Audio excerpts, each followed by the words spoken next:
Let's talk about the demonic warfare around the Word. Hello, I'm Eddie Lawrence, and here's today's devotional thought.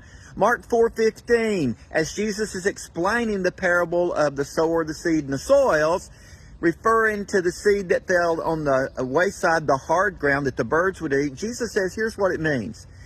When someone hears the word, Satan comes immediately and takes the word away from their heart.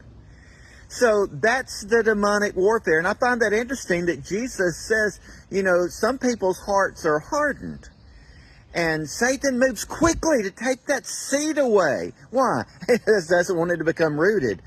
And unlike the people that shallow, they receive the word for a season and they fade away, or those that are in the rocky, the cares of the world pull them away. And the good soil that receives it, accepts it, and bears fruit 30, 60, and 100-fold, there are those whose hearts are hard, and Satan comes immediately. Now notice immediately. This gives us some insight to the power of God's Word.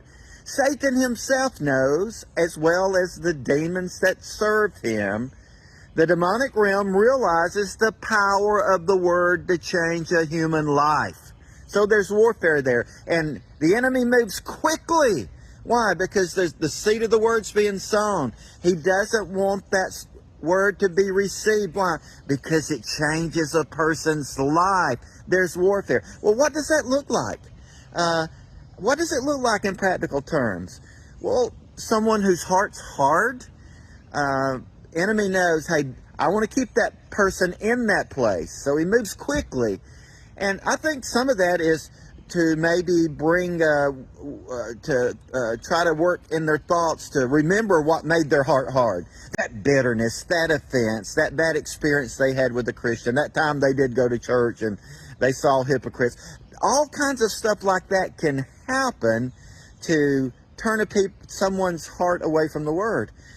Paul reminds us in the book of Corinthians, that Satan he blinds people, lest the light of the glorious gospel shine upon them and they be made free. So there's warfare there.